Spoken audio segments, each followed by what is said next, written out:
thank you so much for coming in to talk to us. Thank you, you're welcome. Now, if you've tried to get to Wales by train in the last week, you'll know the journey's taking a lot longer than normal. Now, that's because the Severn Tunnel is closed for 6 weeks, so they can electrify the line. The tunnel itself is one of the marvels of Victorian construction. Its chief engineer, Sir John Hawkshaw.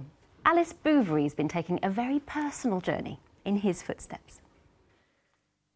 Sir John Hawkshaw, arguably the greatest engineer you've never heard of.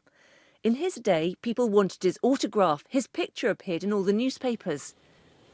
And he was my great-great-great-grandfather. And this, his crowning achievement, the Severn Tunnel, 4.5 miles long and for 100 years, the world's longest underwater tunnel. More than 150 trains use the tunnel a day. For the last 130 years, the tunnel has been carrying trains between the West and South Wales. But it's closed for 6 weeks as part of the £2.8 billion programme to electrify the Great Western Railway. If we didn't have that 6-week closure, it would take our engineers approximately 5 years to carry out the work. So the closure is important to us to deliver it. And we thank our passengers for bearing with us. 14 kilometres of power cables need to go in, along with a conductor beam.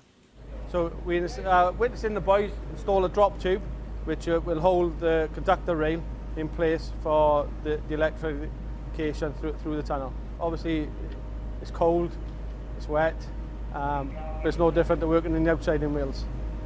Well, before they started any of this work, they had to clean it first, and they've already taken out 40 tonnes of soot. One test section of the rail has already been installed to check how it copes with the conditions. In parts, it's pretty wet down here. There's water above and below. How they built the tunnel in the first place is frankly amazing.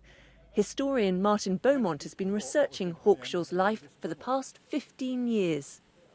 We're in the tunnel, we're in John Hawkshaw's tunnel. Absolutely, and nearly 4.5 miles. It's unbelievable, isn't it, to be standing here where, apart from railway engineers, very few people have stood in the 130 years since the tunnel was open.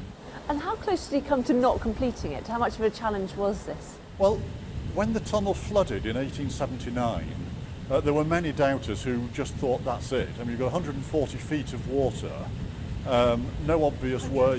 140 feet, it flooded right up to river level. Bigger pumps were installed, and eventually they managed, after over a year of effort, they managed to pump out the tunnel and carry on with the construction. The tunnel will be closed until the 22nd of October. When completed, it'll be a major milestone on the electrification programme. But for me, it's been about so much more. I've uncovered the history of a hidden Victorian gem and rediscovered a little-known grandparent. And so, a journey through the Severn Tunnel as you've never seen it before.